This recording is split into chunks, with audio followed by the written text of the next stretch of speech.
Hello, YouTube. How everyone doing? I hope y'all doing good. This story is about Chrystul Kizer. She was a female that was trafficked by a white man, and she was a teenager at the time. I believe she was 17 years old, but it started when she was 15 or 16. Now, they kept her in jail for like 2 years before she got out on bond, and I haven't found anything else on it. And the last thing I seen was November 23rd, 2021. And I've been looking, but I have not found anything else. But I'm going to show you these couple of videos and tell me, do you think or believe she deserved to be in jail?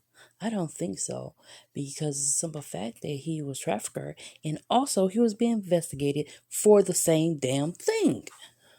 Sorry for cussing, but this is a cussing reason why a person would cuss. And I'm like, he was being investigated. He got out on bond. And then they had videos, over 100 videos, 20 videos, but over 13 or 12 girls that he was raping and stuff like that. And they want to it believe that she was prostituting herself. But she was under the age of 18, so that just don't make any fucking sense. But, people just say and just stoop down to a dumbfounded fucking level. But anyways, I'm going to get into these videos, these clips on the news, which you hardly can find anything else on it, and which pisses me off.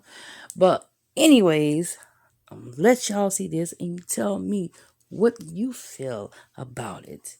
Do you think she deserved to be in jail? Because another girl, Miss Brown, went to jail for the same thing, and they released her. She's out of jail now.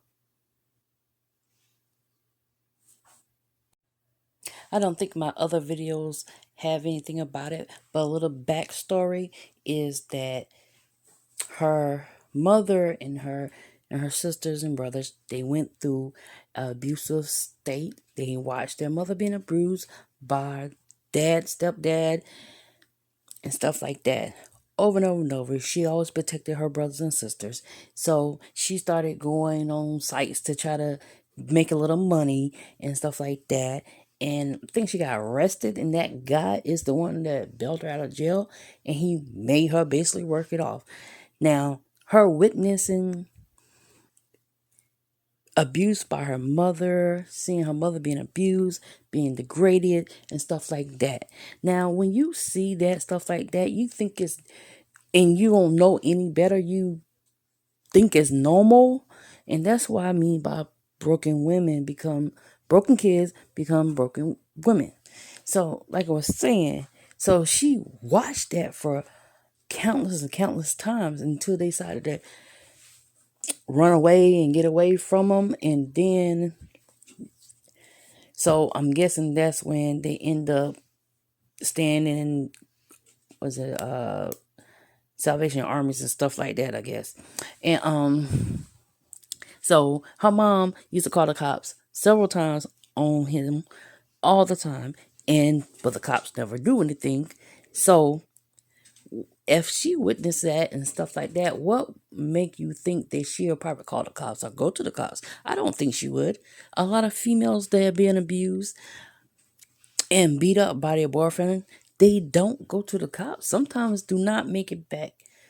Don't live from it, because the last time be when they killed them. So with that being said, somebody gave her a gun, think it was a boyfriend, and stuff like that. It was a lot of things going on. They say that she played the violin. They say that she was very artistic. She knew how to draw very well and stuff like that, other than being abused and stuff like that.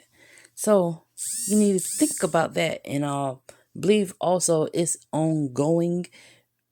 I haven't found anything about a judgment or anything like that, so most likely it's still ongoing. A lot of people were saying that. So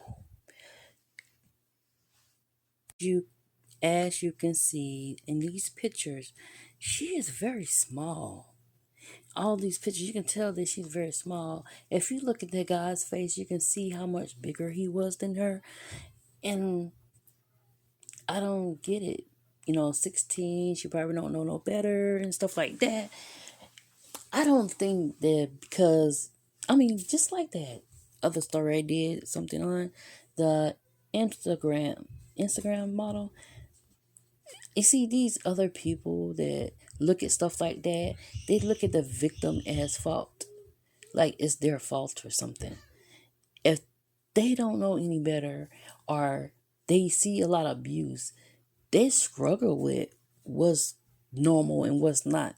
If they didn't see it, how can they, saying, okay, that's wrong or this wrong, or if they did see a lot of abuse, they're seeing their mother being abused and stuff like that.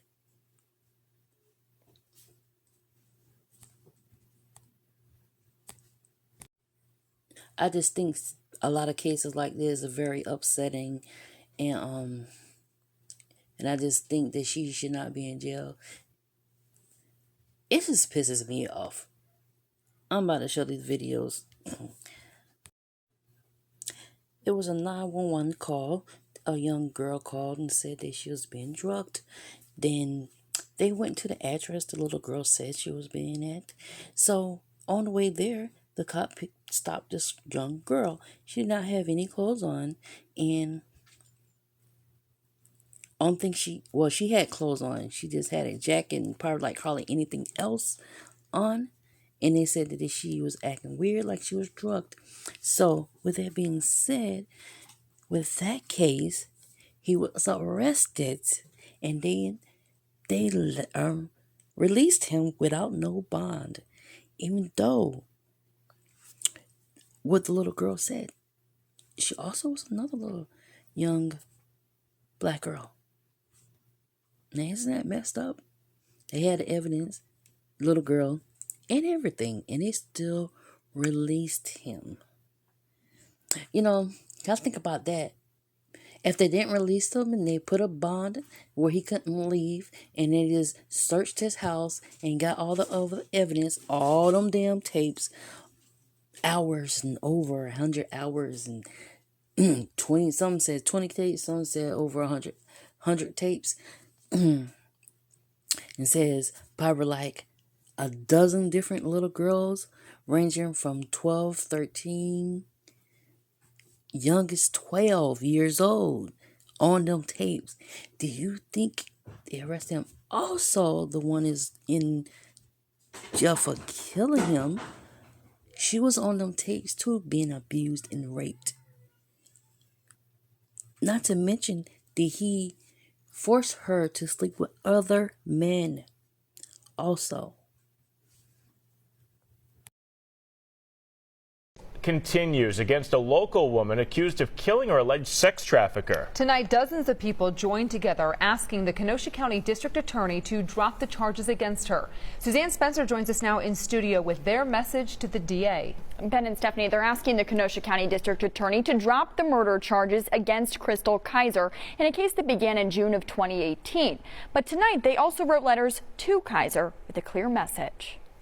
Dear Chrystul, I'm so sorry this is happening to you.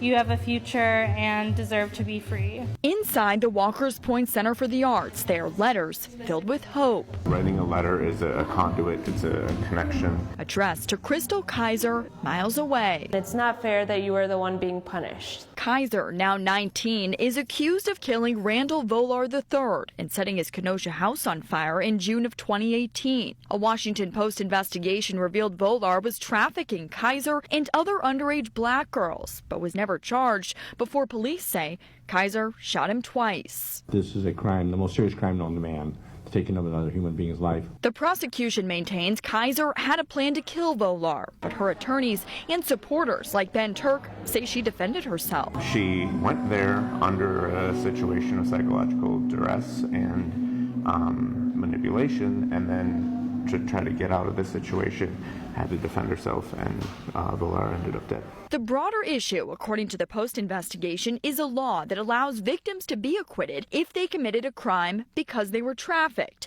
A judge said that could not be applied to her whole case, and her attorneys are appealing that. We're hoping that by filing an appeal, we can get that reviewed and get a better situation for her. Simple letters with a powerful message. There are lots of love poured into these letters. I wish the justice system was different and that people who try to protect themselves didn't have to deal with this.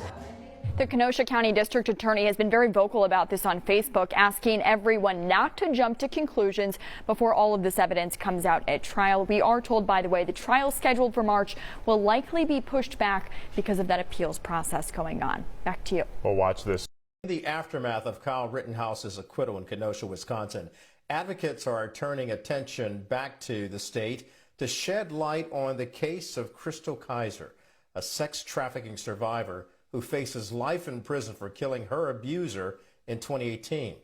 Kizer, who's black, was only 16 when she met her abuser, Randy Volar, a 33-year-old white man who sexually abused her and nearly a dozen other black girls as young as the age of 12.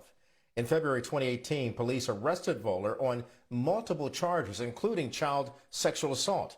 But prosecutors released him without bail the same day. Months later, Kizer killed him in what she says was self-defense after he raped her and then served 2 years in prison before she was released on bond.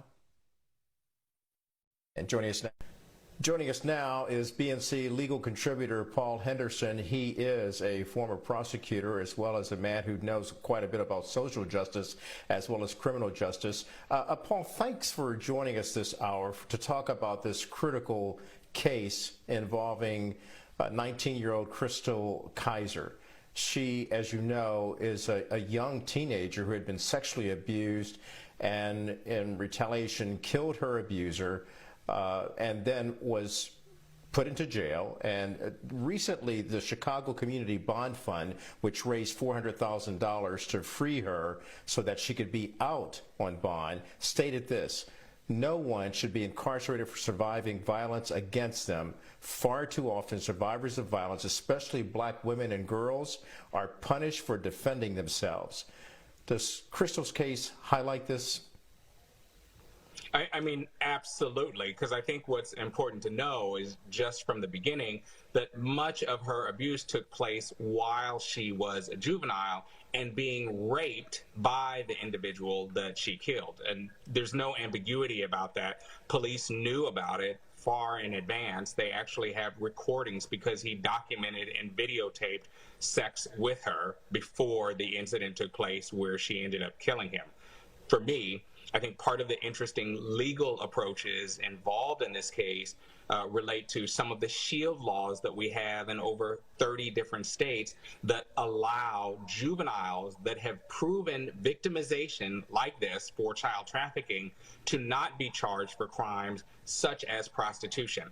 What makes this case in particular interesting, separate from the race analysis, which we'll come back to in a moment, is the issue of using these shields of proven child trafficking against crimes of a homicide, because she ended up killing him, and using a shield like this for violent types of crimes. The prosecution is taking the approach that because they believe that this crime was premeditated, that those typical shields would not apply, and that's why they charged her in the way that they have, even though many of the facts are indisputed about how we got here. So that's where we are, and that's why it's relevant.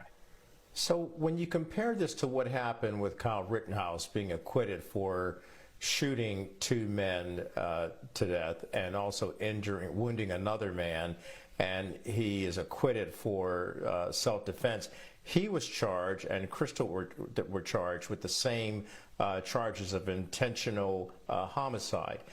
When you look at this case, though, is there a racial disparity going on here? Because those who are advocating for Chrystul Kizer to be acquitted of charges as well are pointing to the fact that she is a black woman, a black teenage girl who had been abused, as you just talked about, in an outrageous way, and she is using self-defense, of course, to take care of herself and kills the man who abused her. This case is just rife with all kinds of issues that speak to racial inequity, even in our criminal justice system. I think that analysis is correct, and you can't have a conversation about this case without looking at race that I alluded to before, and the ties to Rittenhouse are actual and factual, because it does raise the issue of how we interpret self-defense, how we interpret vigilanteism, and those are terms that are subjectively interpreted in ways that heretofore have affirmed actions by white people on behalf of law enforcement, retaliating or reacting against communities, and codify suspicions against people of color. And in this case, the issue is right there in front of us as well, specifically because law enforcement knew about not just her victimization, the defendant in this case, but they also knew about the prior victimization of 12 other young black girls, and had not rearrested the defendant once those other crimes were uncovered. And this crime was affirmed by information that they already had. They had already arrested him and released him for his victimization of Chrystul. And so he was out of custody and continuing the victimization of Chrystul, which is what she is alleging, that he was pressuring her into more sex, and that was what she was retaliating against. And that's going to be the key legal issue in this case, with prosecution arguing that this was premeditated, that she pre-planned to kill him in spite of the victimization of the past. How do you see this working out on her behalf in terms of what she will face when she finally goes to court? Because her attorneys are using self-defense, and they stated that she's a victim of modern-day slavery and sexual abuse and killed her abuser, who was a known sex trafficker, as you've just talked about. Can the law go so far as to protect her from an abuser when she uses self-defense? Well, it could. And what you just said in terms of what the defense is arguing, those aren't subjective interpretations. Those are just facts. The real issue is, does our system as it currently stands in that case, is it going to work for her, where the lens that the jurors will use and adopt see her behavior as self-defense, or will they see her behavior as an act from a criminal? And again, we can't have this conversation without unpacking the disparate effects and the disparate interpretations because of race, because of gender, and because of age. I don't want us to forget that she was a minor at the time that all of this was happening, and was subjected to a long and tedious encounter with this defendant. Well, Paul, thank you for your legal expertise and your insights into this case that is hurting a lot of people who are watching. Again, before we conclude, the Chicago Community Bond Fund also stated that Chrystul's case really compels us to understand the urgent need for the criminal legal system, as you just talked about, to stop prosecuting survivors of domestic violence and sexual abuse. And Paul, there's a lot of work that will be needed on her behalf. We'll continue to follow the Kizer case. Paul Henderson, legal contributor.